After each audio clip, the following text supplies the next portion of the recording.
Welcome to Trust the Process Live. We are this will be a semi regular day for the next couple weeks because Josh and I are running into a little bit of scheduling conflicts, but it's a pleasure to be with you as always. I am your quote unquote host, James Hyden, here with my guys, Doc Locke, Josh Saffron. What's up, friend? How you feel? I feel fantastic. We are back in Philadelphia, Hey, and but just back in the saddle. I was in COVID protocols for a week in the isolation, which they don't tell you about COVID. One of the worst effects is just insanity from sitting in a room for X amount of days. But I'm back in the real world. Feels good. It feels good, and I'm feeling scarily good about this game on Sunday. wow, okay. We're going to get to that. Yeah. We'll call Fauci Yeah. and the CDC and tell them to add cabin fever to that list of symptoms. To the official list, the official website. Chalk that one up on Twitter. The man of many digits, Max Coolish. What's up, dude? How you feel? I'm feeling good. I'm not gonna lie. The city is buzzing this week. I know you feel it, boy. Banners. I know you're all over the place within the confines of the city limits. City's buzzing this week. It's hard to not feel it. Like there literally have been times this week where I thought it was a home playoff game. That's just how excited everybody feels. You know what I mean? Like it feels like I'm gonna get up and get ready to go tailgate for a playoff game. Ooh. We still could. I still could. It's not the same when they're on the road, but maybe I will. But yeah, I feel good, man. I agree. I do. I'm starting to do the classic bit where you're a fan of a team and it's like you have no chance, and then you slowly talk yourself into it. Yeah. Like this is a Wednesday show. Like I'm a Wednesday talk yourself into it, not Monday talk yourself into it. Yeah, there is a difference. There's a big difference. Farther either down the road or up the ladder, whichever one you choose. So I'll have to do my best to play the role of James Jackson, Everett of past. And please see what we can do about this, boys. Let's just jump right into it there. And before we get to the elephant in the room, the playoffs, as the title says, the promised land, and it came a lot sooner than promised. But yeah, before we get to that, we got to talk about some of the Max. What you're talking about right there, the talking yourself into it, the swaying of the winds, the changing of the winds. And this one right here, our first question, goes right at the general manager. So I think I have to take a 30 here. Oh, boy. I think I have to take a 30 and just right out of the gate. Okay.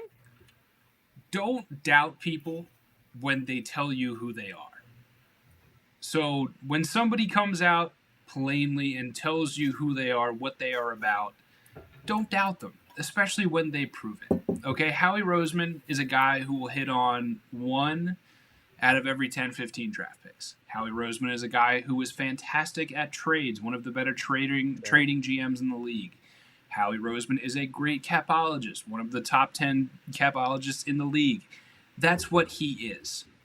Do not doubt him when he tells you that's what he is. And do not doubt yourself when you see that's what he is and when you hear him tell you that's what he is. I don't understand and Max, I think it's easy. It's very hard to separate. Okay, my team, how do I feel about my team? I'm going to talk myself in every week to believing one way. And it's very hard to not apply that same thinking to a general manager when things go right. But I think this conversation needs to stop when all of this credit clearly needs to be directed towards one person, maybe two, but like to me, if I want to like kind of in the hierarchy of the organization, it needs to go to Nick Sirianni. That's it. I just don't think you can just lump praise anywhere else when this was so clearly a guy who came in here and not only just overachieved expectations, but really did a damn good job of putting himself in a conversation to step into the upper echelon of coaches very soon in this league with the job that he did this year. Don't let the midnight green colored glasses affect on what you know Howie Roseman is. So boys, either strike me down or build me up. No, I got to strike you down, Banners. I think you're completely glossing over a few major, parts of this equation here. And I think number one is, let's break it down in plain English here.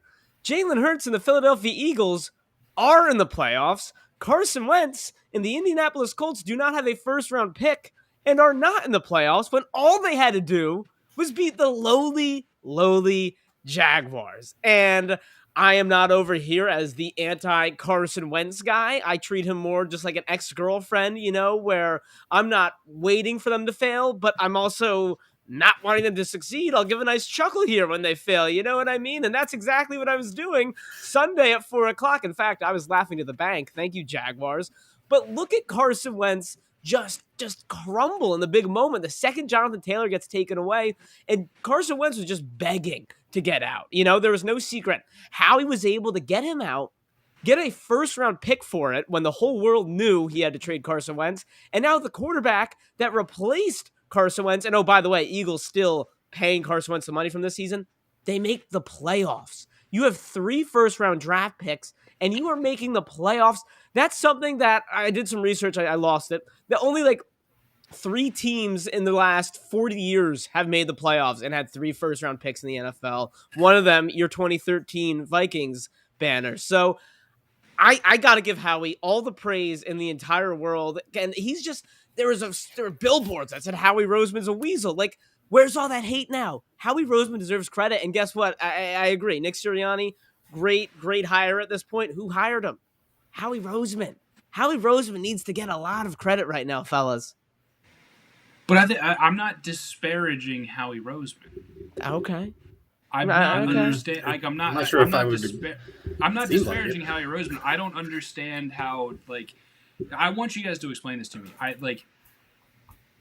I called him a great trader. What you laid out right there is just evidence of me acknowledging that he's a great trader. So I'm curious as to how the reality can be this, and you can feel so poorly about it, but then within 18 weeks, you can feel completely different about the reality. Nothing's changed about the dude. How you feel about it. Well, I know. I get what you're saying, but I don't know. I think maybe you don't view Howie Roseman the way a lot of, normal, Eagles fans view Howie Roseman, because it's just week in and week out. Definitely a very polarizing figure in the right. Fans. And I don't know. But you know that, he's polarizing. Absolutely. You've dealt with the polarization, you've seen it. So I'm just curious as to how the peaks and valleys happen when this is status quo. It's easy. The peaks and valleys happen like this. There's usually peaks during the season, right? When we make trades and a lot of the free agents that we sign turn out to pan out well, right? But then all of the valleys happen around draft time when we make questionable picks, and then, old wounds get rehashed at the draft because you're watching Justin Jefferson highlights again, because this is the pick where the Vikings took Justin Jefferson last year, and then inevitably that gets brought up that the Eagles took Jalen Reagor, the prior pick, stuff like that, right? I think how we need to look at Howie Roseman is this. The dude does get some undeserved hate. He is certainly not without flaws. It's no secret that his drafting pedigree is not up to the standard that he has built for himself in terms of the other facets of his job, right? I don't like to give too much credit on the cap stuff, because I feel like anyone who's half decent as a GM can just do the invisible money, fake money thing, like we've seen the Rams do, like we've seen the Saints do, like we have seen the Eagles do at times, right? So there's also cap guys. He has a whole department of guys. Yeah, exactly, True. exactly.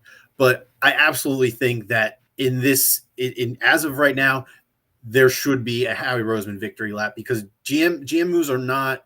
They're usually your results come in waves, right? They come in thick, they come in fast, right? It's not like a coach where every week you're getting scrutinized by what is showing up on the field, right? We're always talking about, you have to evaluate draft classes as a whole down the line. You have to talk about bodies of work. You have to talk about the whole thing for GMs, right? The whole body of work, the whole draft class. It's not a matter of hey, that was a really good win. We don't attribute individual wins or upsets or impressive wins to the GM. We attribute those to coaches and players, right? So when you have something like this, which is a marquee, this is a marquee trade. This is a huge thing to do. Franchise altering. If this is a franchise altering trade, not a lot of guys will be so willing to pull the plug on a quarterback that that they had to go out and get 5 years ago at this point, right? It's not something that you see a lot of GMs be willing to do, right? Some guys will do it, but a lot of guys would much rather try to work it out. That's their guy, right? And by trading him away, you almost admit that you failed in some which way or shape or form, right? it's crazy. It's crazy that we did get a first round pick for Carson Wentz. You guys know that I was Why is that the crazy? most. Dude, it's crazy. You know it's crazy. If you watched the Eagles last year, that was not like that's just the inflated value of the position. But the guy was clearly never going to like anything that we got for him, especially in the position that we were in. Backs were against the wall. Like we had no leverage. We were able to get a good deal out of it, and it turns into a first round pick. That's going to be the 16th pick overall for a guy that had no future here, and frankly, had kind of quit on the franchise. It felt like so. I think that Howie Roseman deserves to take a victory lap for this.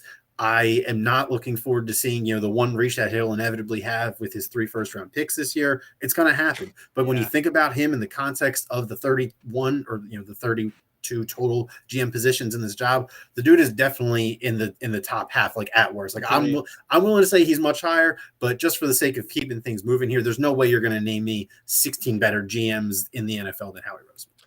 A quick note on the Carson Wentz thing. I turned on First Take. I had nothing to do. I never watched First Take. Jeff Saturday came on Monday, right after the Colts game, and said the Colts need to start looking at other options at quarterback. And I just took a deep sigh and was like, man, I am so happy that they're not talking about my Carson Wentz anymore. Like, I am so happy that I just washed my hands of this whole situation and don't have to hear about that anymore. The Eagles ate his dead cap for like 28 point some million this year, and they're saving $100 million by doing so. It was not an easy contract to move, Manners. Look at Ben Simmons. Look at everyone's having this pipe dream, and this is a little bit off the rails, but there's the pipe dream that Tobias Harris is going to get moved with them in a Ben Simmons deal. How in the world are you going to move $70 million in assets? Let's not cross. That's what I'm saying. Like you still have to find suitors for this, right? Like just because people want maybe want Carson Wentz to get traded for a first round pick, I legitimately did not think that was ever in the realm of possibilities. I didn't even think the Colts would ever have to give us anything conditionally, even a first round pick, because of the situation the Eagles were in. They had no other suitors for Wentz. He had a terrible year. The team had a terrible year. They were bringing in a new coach. They clearly didn't want to keep him there. They had no type of leverage with anybody. Howie got himself a good deal that turned into an amazing deal. And I think that deserves a lot of credit. It deserves a lot of praise. I'm not like that. And I think that's why the puzzled look is on my face, because I haven't disagreed with a single thing you guys are saying. I'm just trying to understand where the deviation from the mean occurs. Like, is this just an overcorrection? Like, are we just, is it less of a straight line and more of like a sequential waveform where we hate on him so much for the bad things that we need to give him praise in order to bring it back to the middle? Like, is that what it is? I mean, I think it's like Max and I are a little bit more Howie advocates than the average Eagles fan. I think you're throwing us in there. In that, yes. Yeah, like I get what you're asking. I'm not. This isn't a commentary on you guys. Like, I'm trying to understand the mass ebb and flow. How is an easy guy to point the finger at, quite honestly, because the draft misses are egregious. Like there's a lot of egregious draft misses under his regime, right? But like on the other hand, I'll say this, right? I think maybe the easiest way to boil it down is this, right? When it comes to the Carson Wentz debate, we'll call it just an even 50-50 that half the fans wanted him to go, half the fans wanted him to stay, right? So you automatically have some kind of divide on him right there. When it comes to the draft stuff, 100% of Eagles fans are like, Howie Roseman blew it by drafting J.J. Arcega-Whiteside and Jalen Reagor in back-to-back years over the guys that he could have had, right? So that's where it's kind of it's imbalanced, right? Because everyone agrees that his biggest misses are terrible, and you shouldn't keep a job as a result of that, right? But on the other hand, the positive moves that he makes are typically less or maybe more controversial, or maybe less well received right up front. Like it depends. Like bringing in Darius Slay in free agency, that was a great move. Everyone loved him. The dude performed kind of bad the first year, and everyone pointed the finger at Howie like, oh, you brought in another washed up veteran. This year, dude balls out, and that kind of gets lost on the rug because it's his second year here, right? It's just stuff like that. At least it is to me. I think that if you brought in 10 other Eagles fans, me and Josh are probably in the minority here. If I'm being quite honest with you.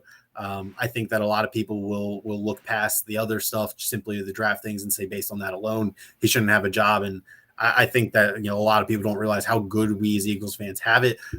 It's true. We have this debate about should the Eagles be rebuilding or should they be gearing up for the playoffs.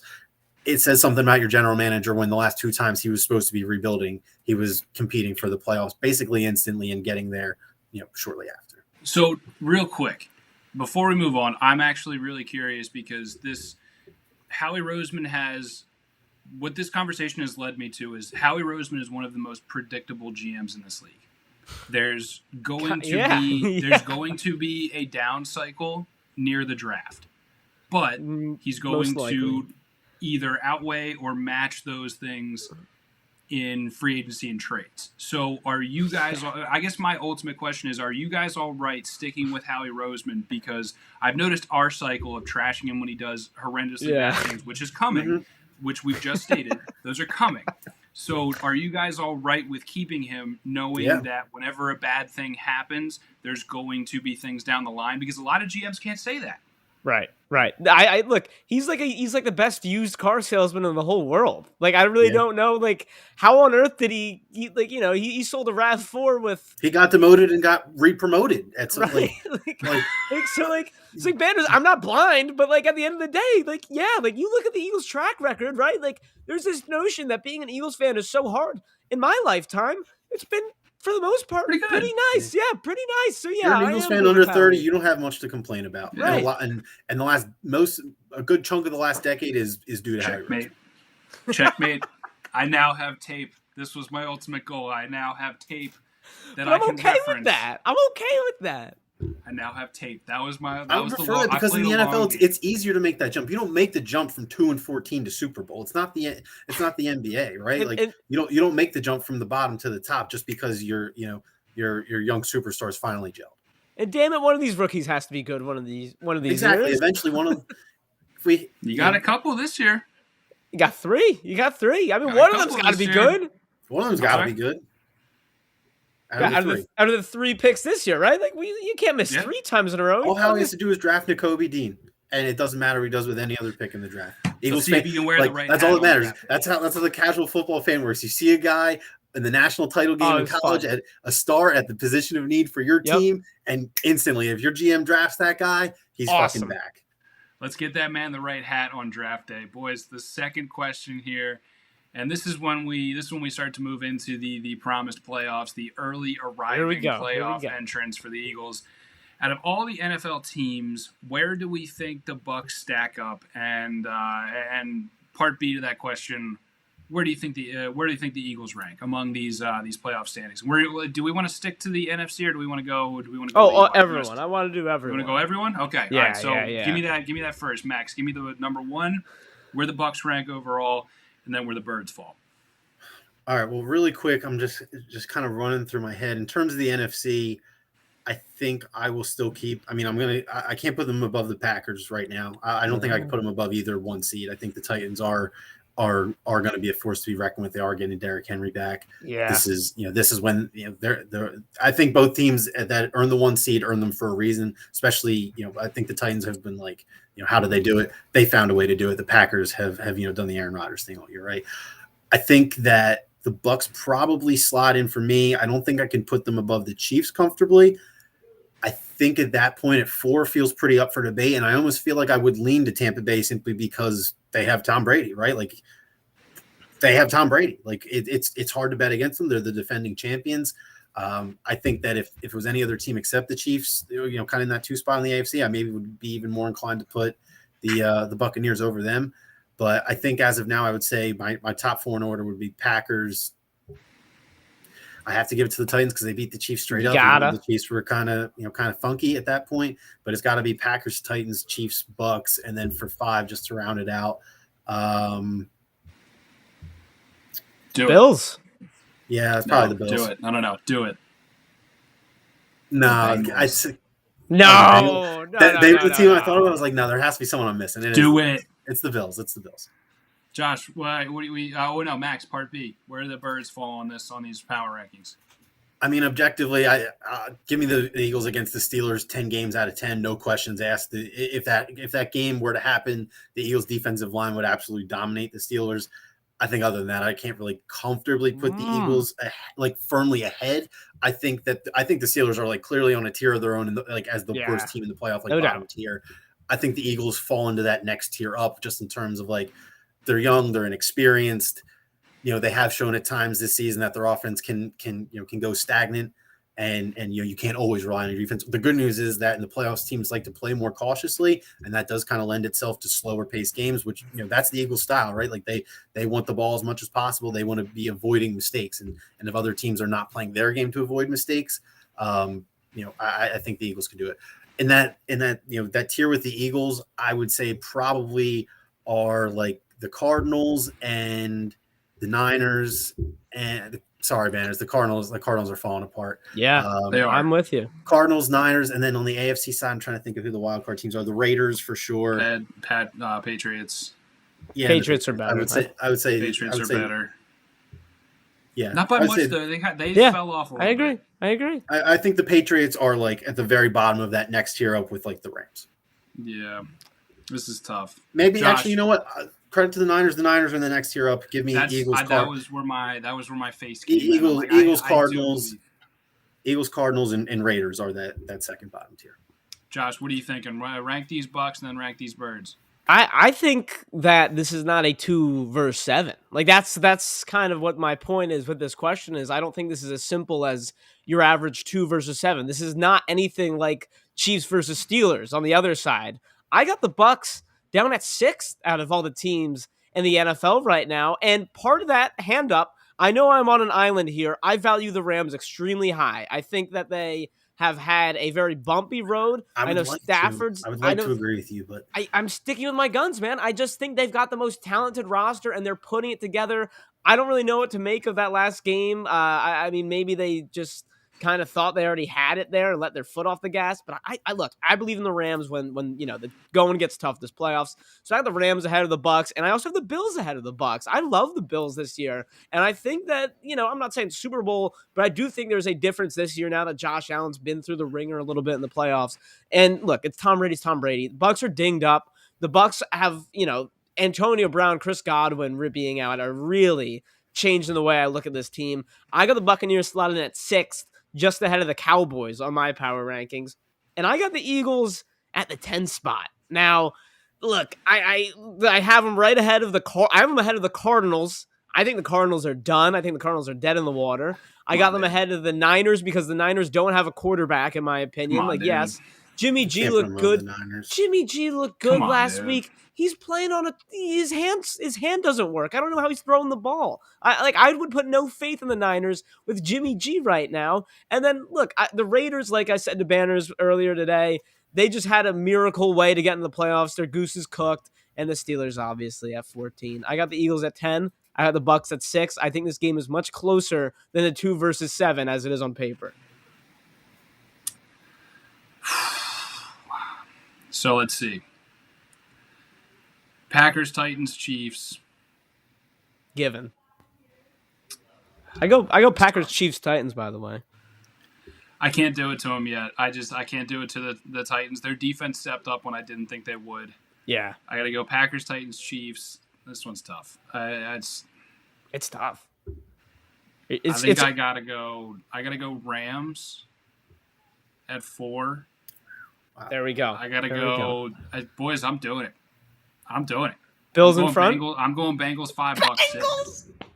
So you got the Bills 7? I do. Wow. All right. I don't do the Bills. Like the Bills tried to adapt a run game a couple weeks ago with Singletary. The ball decently. Singletary's kind of picked it up over the last month. It didn't work though. Like they're not good. They're a throwing team, and that's just worries me. That worries me when you go up when you get later in this. When you get later in the quote-unquote tournament, even though I don't really like calling the playoffs a tournament, no. The Bucks are so banged up. I'm putting them at 6. They are so beat up. Like it is like all right, you can quote me. There's tape. I called numerous Scotty Miller games last year. I remember. I think I exhausted to the point where it was exhausted that I called so many Scotty Miller games. You wrung him dry last year.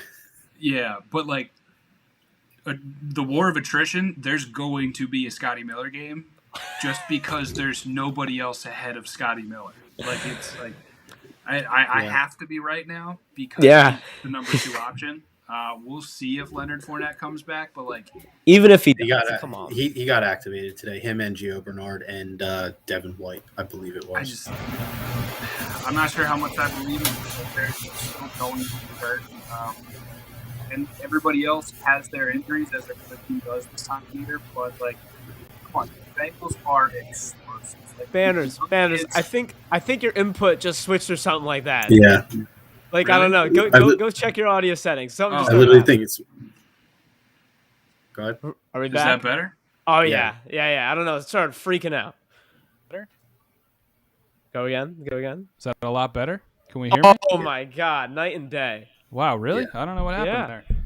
The Bengals, dude, like this is the wave. Like I talked earlier about how the league is enamored with like head coaches under 40 and like coordinators under 40. Like this is where you want the young guys who are just so not used to losing that they can win. Like Chase and Burrow are the right amount of I don't want to call it ignorant, but like they're just going to go in there and play backyard football. Like sure. And it's not like the Raiders. It's not like Derek Carr. This is Derek Carr's first playoff game too. Like give me the Bengals every day. This is youthful exuberance. Derek Carr has been beaten down and grinded upon by like the machine that was John Gruden and the shadow that is the Davis family and moving to Las Vegas and the Henry Ruggs thing. The Bengals are, dude, they're in Cincinnati, Ohio. All they got to do is play football. Like go out there, have some fun, kids. And then the Birds, I got to put them I can't do it. I can't put them ahead of the Cardinals. I actually think the Niners are better than the Cardinals because the Niners, for one, have been here. And they are Shanahan and Kingsbury is huge in that too. Yeah, it's like to me, like the Niners know what they're about, and Kyle Shanahan is one of the best at scheming what they're about. Like their run game is extremely creative, and that's just like to me, run the ball, play defense. You saw it in the divisional round 2 years ago or a couple years ago when they went to the Super Bowl versus the Vikings. They literally just ran down the throats of everybody. So they know what they're going to do, and they're going to stick to it. So I'm going to go Bucks 6, Birds 13. This is I don't like this year, man. 18 weeks, 14 seeds. I don't. Yeah. Color me like I was out on math when they started introducing letters. So this is not. I don't like this. I'm not a big fan. Well, I mean, it just sounds like the consensus though is Bucks are in a classic 2 seed. Which look, that's all the hope I need. If they had all these players healthy, they would be be a favorite to repeat. But again, if is I don't even want to say that saying. If is a whatever. We're gonna move on. Right. Question number 3: what is going to be the X factor? All right, X factor in this matchup, and you can go anywhere. I'm actually really excited to see where you guys go for this. So, Josh, what's your X factor in this playoff matchup versus the Tampa Bay Buccaneers? Yeah, well, like I said last week, I am a Brady-fearing man, and I'm not really fearing the Buccaneers, but I do fear number 12. Yes. Normally, I'd say the defensive line, but just the way things have been, I don't even have faith in defensive line to step up and be the X factor like they need to be. So I'm calling on the signal caller over here, Mr. Jonathan Gannon. I think JG is going to be the X factor in this game because it's just throw all those Brady cliches. There's a cliche that you need to get pressure on Brady. It's like, dude, that guy's seen every blitz in the book. Like it's not as simple as just blitzing. He just needs to press the buttons at the right times, throw some weird schemes out there, and really get something, jarring out there for the Bucs this week. I think that's what it comes down to because, fellas, I think you're like a first half turnover away from this being an Eagles win. Like, if they can throw something out there, get an interception, force something, this is a totally different game we're looking at. So I'm going with JG. Max, your X factor versus the Bucs. The first idea that I had, and just reading this, was more specific than just Jonathan Gannon on defense, but more specifically how the Eagles are going to deal with Rob Gronkowski. Brady has turned back the clock in the game and a half without Antonio Brown, and I would assume that Gronk is going to be really the X factor of their whole playoff run at this point with their limited options on offense. So we did talk about this. We talked about how the Eagles haven't exactly seen great QB play down the second half of the season. The Eagles haven't really seen any great tight ends really throughout the course of this year. We don't really have one in our division. I'm really struggling to think of any even like average or better tight ends that we played, maybe since like Kansas, like obviously Travis Kelce, But I mean, Played Kittle. We shut down Kittle against the Niners. Too. Yeah, I mean, okay. So yeah, that was when he was coming off being injured, but you did. Yeah, I mean that's still early enough on, but like the second half of the year, right? Like we didn't see any good QBs, we didn't see any good tight ends. That's really just my thought. I think that'll ultimately be what determines this game. If Gronk goes for 8 for 120 and a touchdown, I think that's enough offense. Probably enough enough passing offense threat for the Buccaneers to be able to overcome their injuries ultimately. And then just one other one real quick, just because I'm sure we'll get to this. This feels easy to say, but it's really got to be the Eagles' running game effectiveness. Yeah, we talk about this all the time when we bring up the Bucs. Like you're by the numbers, you don't really run on them. Obviously, it happens every now and then. Can this be one of those other times where they do give up 150 plus rushing yards compared to their usual like 95 or something like that? That's going to be I think the biggest X factor for the Eagles' offense, as obvious as it may seem. So I'm going to go the interior of the Tampa Bay O-line with Ryan Jensen, center, Ali Marpet, and Alex Kappa at guard. The Eagles, we'll make no bones about it. The edge is not the strength of this Eagles D-line. It's not going to be for a little bit. And historically, the rap has been, we talked about it last week, there's a formula to beat Tom Brady. Whether or not it works is a total crapshoot. Like you put it on a craps table and see what happens. The way to beat him is inside pressure. It's been shown a couple times in the past. If it's going to work, it's going to come from Fletcher Cox and Javon Hargrave up the middle. And the tackles are the strength of this. The tackles and Ryan Jensen at center have been the strength of this Tampa Bay offensive line. So it's about attacking the A gaps in those guards. It's about the ends, the edges playing contain, and trying to push that pocket into Tom Brady, so he's forced to step up into that inside pressure. To me, if you can do that, that's when you start, because Gronk is old. This is going to be forcing Tom Brady to get the ball out quick, which he does extremely well, but there's one recipe to beat Tom Brady, and this is it. Inside pressure. So attack those guards, boys. Attack those guards. That's my X factor this week. Let's see. Our last question in the main event. Whew. What do we expect Sunday at 1 o'clock? What do we expect Sunday at 1 o'clock? How do the Birds win? How do the Birds lose? 1A, 1B. How do the Birds win? How do the Birds lose? Max. I mean, Birds win is as simple as it's been all year. They run the ball effectively. The offensive line dominates like it has, basically against everybody that it's played. They did have relative success against Tampa Bay, although I would say that was really the last week before they kind of had that breakthrough in terms of how efficient and effective the running game has been in terms of yards per carry and just how much of the total offense that it makes up, that kind of thing. I think that's the easiest way to point out the Birds win. The Birds lose.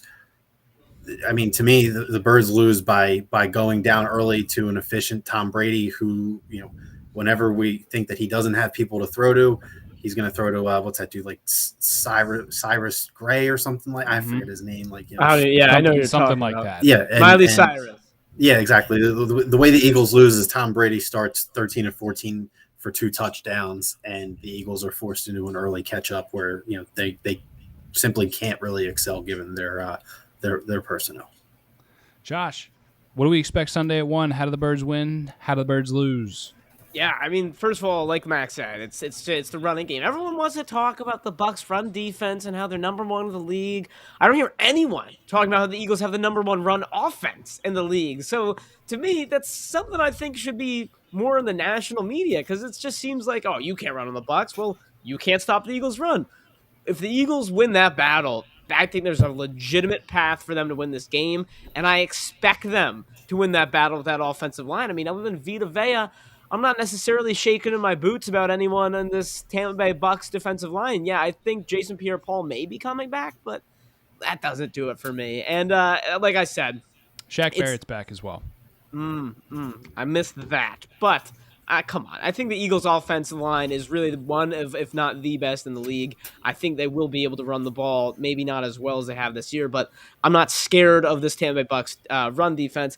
And then they lose this game quite simply by playing that soft zone that they were playing a lot this season. Like, that Raiders game, right? If the Chargers game, even if you're gonna give Tom Brady some cushion, like obviously Mike Evans is gonna be tough, but Max, you were saying it. I couldn't tell you who half of these guys are, other than like Brashad Perryman that the Buccaneers have brought in. If you just let the Bucs, nickel and dime you down the field, it's going to be a long, miserable game, and it's going to be long and miserable for that defense.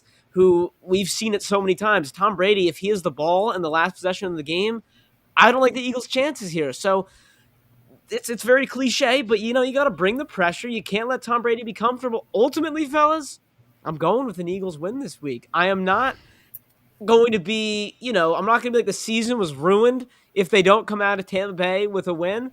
The weather's not going to be nice Sunday. I think that bodes well for the Birds in a sloppy, rainy game. And look, fellas, can we all agree on this, though? Eagles plus 8.5.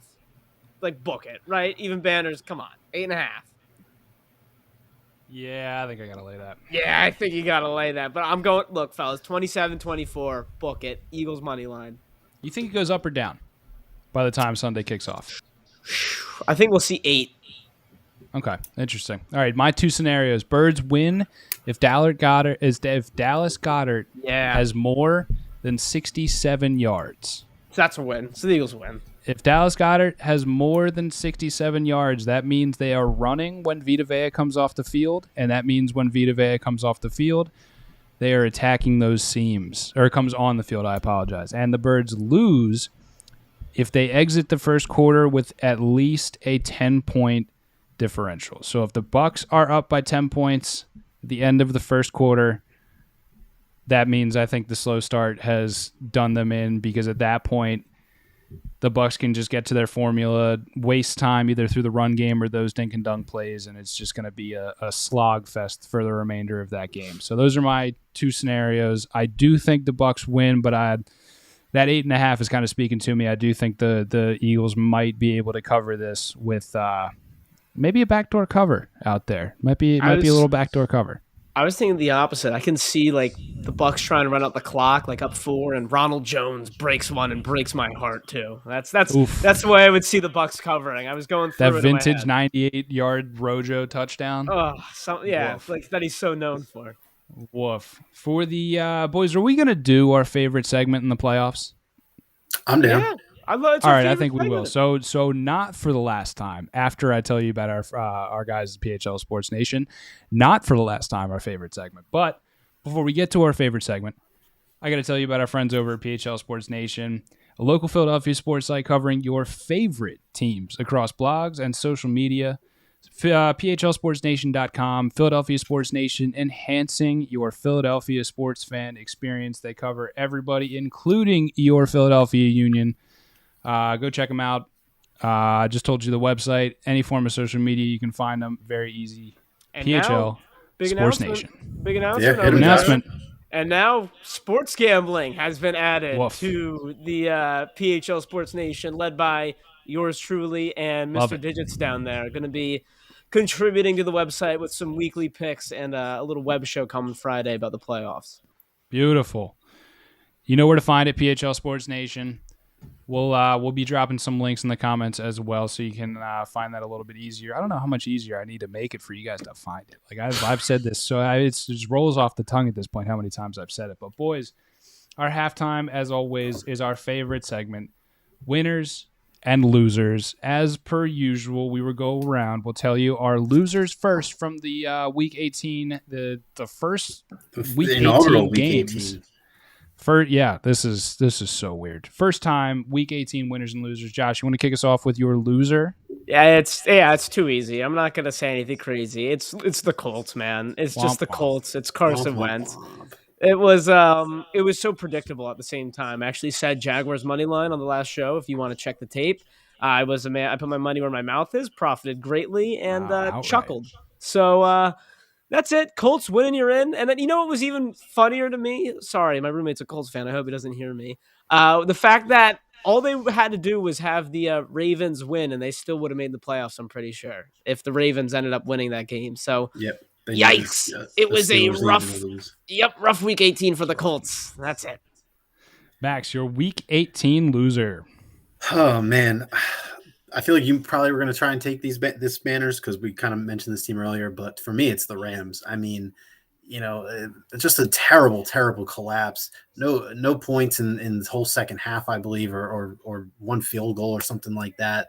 Sean McVay blows his first halftime lead as a head coach. I'm not that superstitious. That's actually a lie. I'm very superstitious. As soon as I saw Sean McVay celebrating in the end zone when his team went up 19-7, that was really the turning point. And I think that just kind of really takes them over the top as, blowing it to a division rival and kind of limping into the playoffs in their own right, because they have not played great the last couple of weeks. They've really just kind of, squeaked out wins, with really subpar quarterback play, quite honestly. And for me, I think the Rams are. I've lost a lot of faith in the Rams. We kind of talked about them when Josh brought them up. I've lost a lot of my personal faith in the Rams as a result of their last 2 or 3 games. So for me, I think that's just kind of a compounding interest kind of situation, and losing to the Niners in overtime. I could go Chargers here, but I don't know if I want to just wring the dead horse's neck at this point. It's too much. So I think I want to go with the Aints down there from Louisiana. Aww. Because losers. You tried, and it just didn't work out, boys. I want to say I'm sorry, but I'm still not over 2009. So as much as I'm not sorry for you, it sucks to suck, Sean Payton. You know what I mean?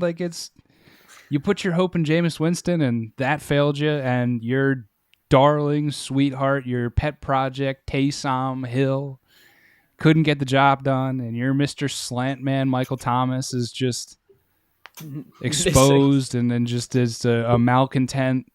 It sucks to suck, boys. So you tried, you won in Week 18, and it just still didn't get you there. So the chickens may have come home to roost, and I'm just praying to God we don't see Russell Wilson in gold and black next year.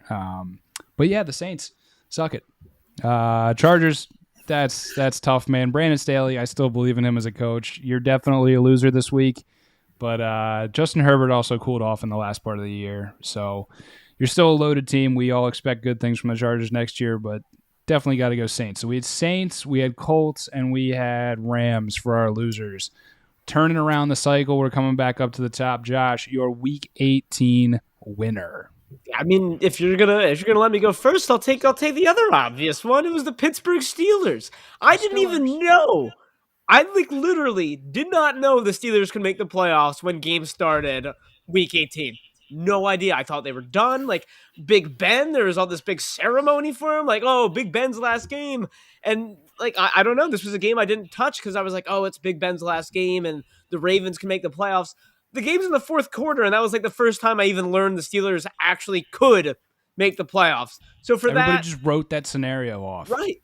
And then they're double winners because the Raiders kicked that last second field goal. I don't know if I can't even imagine what the world would have been like had that game actually ended in a tie. I just kept thinking about Chase Claypool and Mike Tomlin already dancing on Instagram Live, and then just imagine the psych. No, you are not in the playoffs anymore. But Steelers, they got to be the winners. I was so close to naming chaos as my loser because we really were. So we were so close. We were so close to just. It would have been so incredible. We kind of already talked about this game, but it's got to be the Jags, right? Set aside the whole Colts stuff and how it relates to us as Eagles fans. The Jags, not only did they come out as outright winners as 15.5-point dogs, they got their best Trevor Lawrence game to close out the season. Not only that, they secured the number 1 draft pick again going into next year. They ended up with 3 wins against teams that were all above 500. There's not a lot of positives to be taken from there, but it's better than not having, at least one good Trevor Lawrence game before the end of the year. It's not worth, they got the number 1 pick again. There's a lot to be optimistic about if this was a game of Madden. I wish to amend my previous statement because my winner has made me rethink my loser. Oh, boy. And my loser is now Joe Judge. Okay. And I say that because I will get back to this. I say that because my winner is the Lions.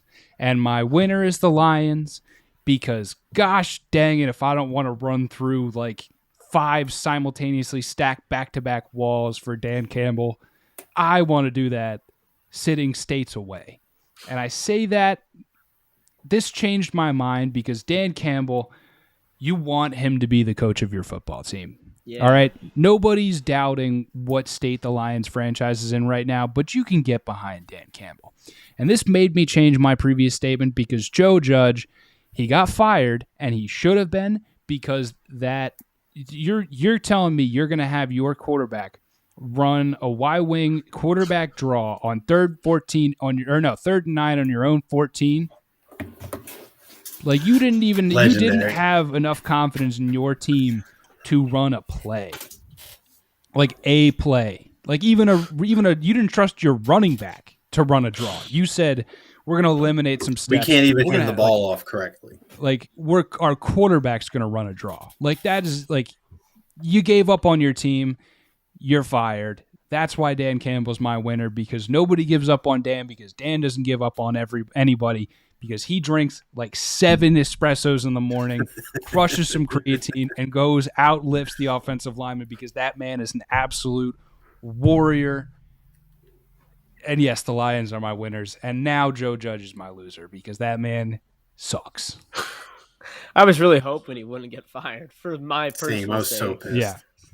Well, actually, you know what? We'll get him and retired. So, yeah, there may be a culture change.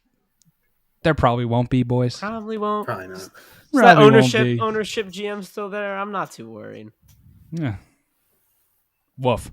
Second half, super wild card playoff picks. This is a new one for us.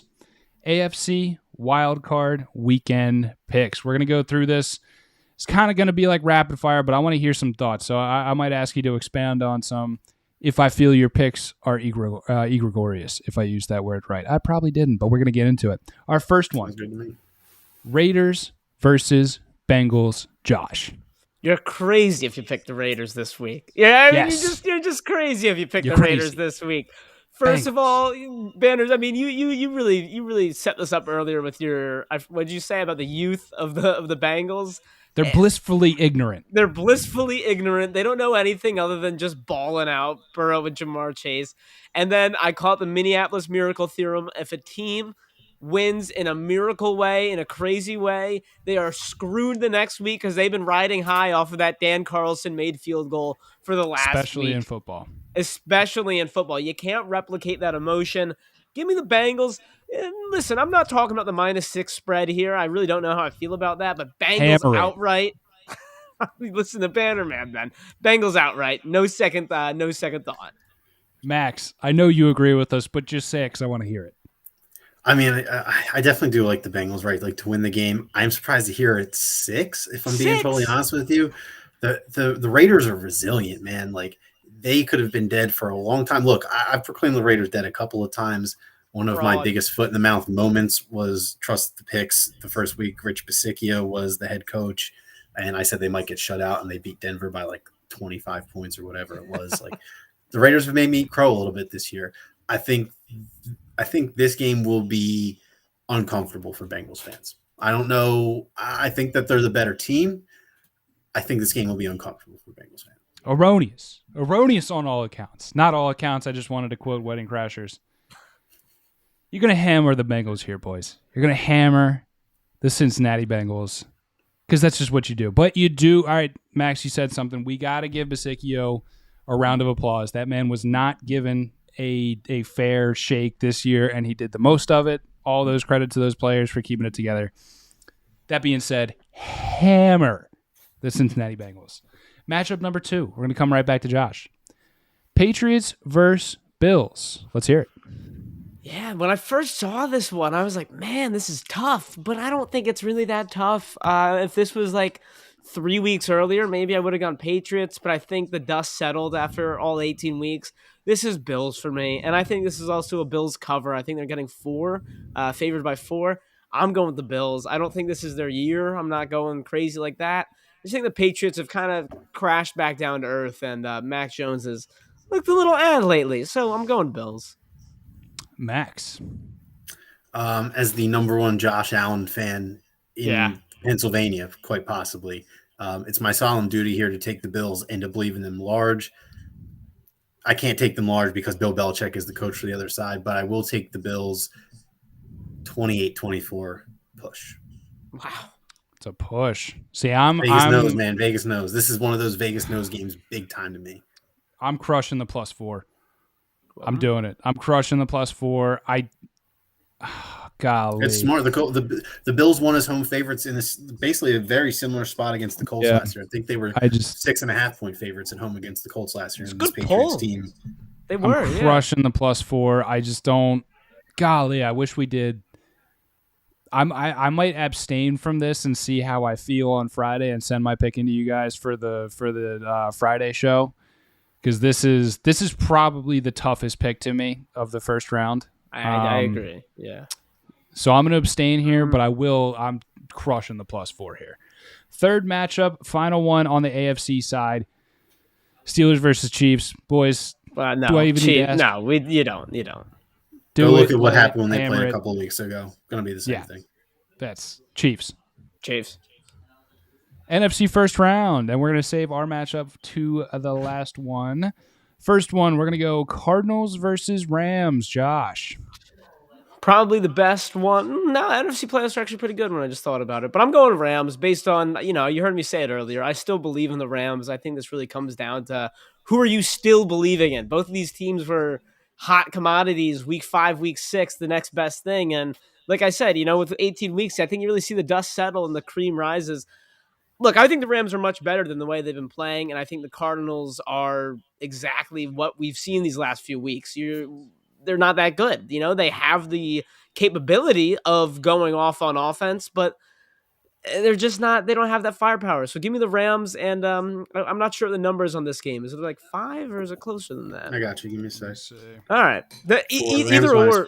-4. Yeah, man, that's a scary one too. Tough.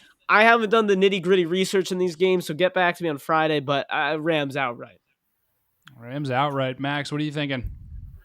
I think the Rams are very fortunate that they're playing the only other team in the NFC playing as poorly as they are. I think that they're also lucky that they got on the right end of the NFC West circle of parity here. The way that the 49ers own the Rams are the same way the Rams own the Cardinals. Ironically, the Seahawks also own the Cardinals, but the Seahawks own the 49ers, and it's a mess, right? Like, you look at the history in that division, it's in the last 10 years, it's all pretty heavily skewed clearly in one team's favor for each head-to-head matchup. With that being said, I think the Cardinals are limping in. They're not going to have DeAndre Hopkins available for this game, which was confirmed today. And they've just, they have looked as like a shell of themselves offensively without him. He clearly does more than what his stats have shown, because quite honestly, he wasn't having an amazing statistical year, at least by his standards. So I think I'm going to have to take the Rams here. I think I'm inclined to take the points here as well. The better in me says take the points, but the football fan in me says this is going to be the upset of the weekend, boys. Okay. It's two very contrarian opinions occupying space in my mind right now, because I'm probably going to bet the points, but I'll tell you what, when I sit down on that couch, this feels to me, the Cardinals feel like, to me, they're going to win the first round and be bounced in the divisional round. It's just like, I don't know why. I think this is going to be a very exciting game between two teams who know each other very well. I think this is the upset of Super Wildcard Weekend. I think this is going to be a really fun one. I think Kyler Murray is going to reignite the preseason talk of Super Bowl favorites for next year by the performance he puts up, where everybody goes into next year picking the Cardinals to win the Super Bowl because of Super Wildcard Weekend.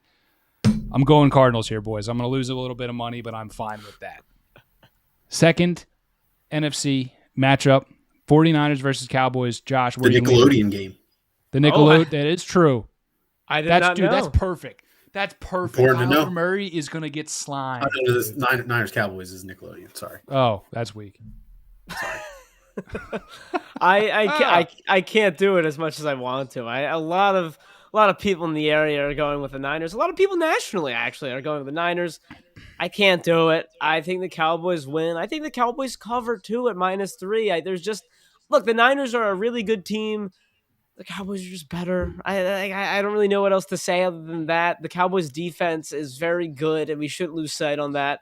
I think the Niners will be able to run the ball, but I just think the Cowboys are a little too explosive, and we'll see a Trayvon Diggs pick in this game once again. So give me the Cowboys in this one, as much as I hate to say it. Max, Niners, Cowboys. I'm not gonna lie. I really think the Niners are going to cover this game. I do get this weird feeling this is set up for a huge win for the sports books because people are going to hammer the Cowboys here, but the Niners are going to end up covering. I think this is a close game. I think that the Cowboys have shown while they can be solid defensively, if you can beat them, it's usually in an explosive manner. And I think the Niners are a really good offense to try and exploit that. I do think that Jimmy Garoppolo probably will be. Or excuse me, the difference between Jimmy Garoppolo and Dak will probably end up being the difference in this game. But something that's really overlooked is the Cowboys. The Cowboys are not a really great running team this year. A lot of their success in terms of running back productivity has been Tony Pollard receptions out of the backfield. Zeke seems like he's slowing down, although he's had these weird random games where he looks invigorated, but for the most part, he's looked a little lethargic this year. So I think that this game probably turns into a bit of a shootout. It has a high point total. I'm inclined to go over. I think that the Cowboys, win in I don't want to say funky game in terms of the game itself, but like in terms of how the scoring plays out, where it'll, maybe like a couple missed 2-point conversions, or like I can see Kyle Shanahan, scores the first touchdown and goes for 2 immediately, and the Niners find themselves up 8-0 after one drive, and then that starts a weird cycle of scoregami watch. So that's my prediction. I'll say something weird like 32-30 Cowboys. I'm going Niners here because the Cowboys are a completely different team versus the NFC East versus any other division. They're only 6-5 versus teams outside of the division with some pretty ugly losses and just terrible performances. Max, you hit the nail right on the head there. Zeke is still injured. Like it's that knee is still bothering him, and Pollard is their best running back right now. I just don't think their running game's up to snuff. To me, I think the Niners win this one outright. It's just the Cowboys are way too inconsistent, and I'm going to credit a lot of that to Kellen Moore. He's like 33 years old. I think he's a bright young name in this league for coaching jobs. But he's just too young, and the offensive inconsistency is going to doom them. Trayvon Diggs is a hell of a ball player, but a not so fantastic cornerback. There's a difference. So, yeah, you can attack this Cowboys team. Their defensive line is nothing to write home about. I think that the Niners win this one outright, and the Niners, again, prove to be a problem because as much as Shanahan wants to be more of a throwing offense, it's a good recipe for success in this league when you get a team that can back up a run game. So, yeah. Final matchup, and I ended my point like that because I wanted to give you that, Josh. I was just gonna say, speaking of backing up a running game, you were excited. You got out too early, man. Like you should have seen. We already know who you picked. Yeah, that's true. Eagles versus Bucks. All right, the Eagles win. That's Jesus. 27-24, Steven Nelson gets an interception in this game, and everything's different. That is my official prediction. And, I've already done it. Give me the Birds. That's my upset of the week. I went pretty chalk, but I don't know. I think it's going to be a chalky first round other than this. Max, Bucks, Eagles. I'm not ready to do it. I'm not ready to say that they're going to be able to pull it off. I wish I could. I really do. I think the 8.5 is too much. I think this Eagles team is that's a little bit of a disrespectful line to them. They were not the last team to clinch a playoff spot. Like they did not crawl across the finish line. There's an extra spot though. So like this. Yeah. Hey man, they still they clinched the playoffs with a week to spare. I think that garners some form of respect. I think the Eagles lose 30-24. 30 to what? 24. 24. Okay. Yeah, I think I'm putting 2 bets down. Bucks money line, but I think the Eagles might cover. Like I said before, I think this is set up for a funny backdoor cover situation. which is going to make the game look closer. This is a story of a lot of Eagles losses. The score looks closer than the game was. Like it's a weird kind of thing to look back at some of these scores. Yeah, I mean, I think the Bucs do. I talked about this not to cut you off, but I mentioned this last week. The first half of their season, a lot of their losses, like they were the kings of garbage time, and I think that does kind of help. Like that helps you get into the right mindset for playoffs. Where if you get punched in the mouth by a good team like the Bucs, like I know the Eagles aren't going to roll over and quit, and that's why I feel so confident in saying they'll at least cover. Yeah, I think I'm going to go Bucs money. The Bucs win, Bucs money line, but I think I'm going to kind of double up on my cash there with the 8.5 points. That's just kind of speaking to me for some reason. The numbers speak to me. I'm no Doc Lock, but the numbers kind of speak to me. That's going to be our second half. And you know what? Do we want to? You know what? We're going to do it. Oh, we're going to take that away. It's on here, so I'm going to ask it. Super Bowl winner. We're going to change this every week. We're going to let you know if our picks change. Super Bowl winner right now. I'm reversing the order. Max, who's winning the Super Bowl in 2022? I really hate to say it, but I am going to have to swap a little bit off my preseason prediction of Chiefs-Bucs. Packers-Chiefs. Sorry, Banners. Who wins? Who wins, though? Packers. Wow! How about that? They feel like you didn't pick the Packers? I did. You did pick the Packers. I did. I'm sorry. You traitorous son of a bitch. I don't like it. It feels like if it feels like it just feels like the stars are aligning for them. To me, it felt like the Bucs were their only real challenge in the NFC going into the playoffs, and I don't think the Packers are going to lose sight of Scotty Miller when they don't have to worry about Antonio Brown and Chris Godwin. Josh, who's your Super Bowl winner? Yeah, well, first of all, Max, they're going to have to worry about Devontae Smith. Second of all, good God, give me the Chiefs. I said it before the year started. If you give me Mahomes, Andy Reid, Tyreek Hill, Travis Kelce, I'm always going to pick the Chiefs, and it's as simple as that. I'm going to go Titans here, boys. I'm going to do it. Whoa! I love it. Right. I would like that. I really want to see it. King Henry. I really want to see it. Derrick Henry practiced yesterday. He was back in the building. Even if he didn't, the run game with Hilliard and Foreman has been passable enough. Julio's healthy. A.J. Brown's healthy. This is just a team that knows who they are and are really good at being who they are, which is kind of a lesson that a lot of people should take note of in the personal area. The Eagles should be the second slide on that presentation. Yeah, that's very true. They're the people who went to therapy, figured it out, and really embraced it. Yeah. But the Titans, the defense did not start out this way for the Titans. They are playing very, very well, especially on the back end for the Titans. I would really love to see this happen, boys. Vrabel, to me, Vrabel feels like the guy who gets better as time goes on, and I think this is when Vrabel kind of steps up and asserts himself as I'm pretty fucking good at my job here. So we're gonna have a conversation, and I think this could be really funny to see where Ryan Tannehill is talked about among the quarterback hierarchy if what I hope happens pans out. Because what would you do if you heard Ryan Tannehill is a top 8 quarterback in the league? That's crazy. What if he wins a Super Bowl? Nah, he's he's like Joe Flacco, but he's a little worse. I don't know. Oh my That's God. what he is. All right, hey, I like Ryan Titans win the Tannehill. Super Bowl. I like Ryan Tannehill. I agree. The top 8 it feels like that's if the Titans win the Super Bowl, I just feel like their road to get there won't. It's going to be Derrick Henry. Yeah, exactly. That Tannehill just does with his job. He just doesn't get in the way, and he does. I just wanted to mess with you. Yeah, I just wanted to mess with you. Tannehill's comfortably in that 10 to 13 range, probably. That's fair. I just wanted to mess with you. I think Titans win the Super Bowl here, boys. We're getting out of here. Tapping out. Who wants to tap out, or do you want me to go first? Go for it. Max? Oh, go for it. Yeah, sorry. Oh, boy. I won't turn this into a rant. I just think what Novak Djokovic has done to – listen, nobody's claiming tennis is a must-watch sport, even though it's plastered across Watch ESPN right now with 5 different courts simultaneously. I'm not saying that.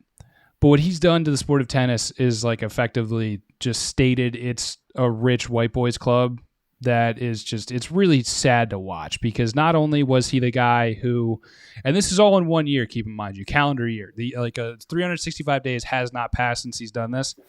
He has denounced COVID, everything's a hoax, notable anti-vaxxer, started sub companies to try and push essential oils and alternative medicines to people that would supposedly cure COVID, started a ring of offshoot tournaments for players who also held his beliefs, where during the nights they would hold semi-small parades and go out clubbing, and then was shocked when everybody and their mother contracted COVID, to the point where people had to take months off of the tour, including Gregor Dimitrov, one of the younger stars, not one of the, he's older at this point, but one of the stars in tennis.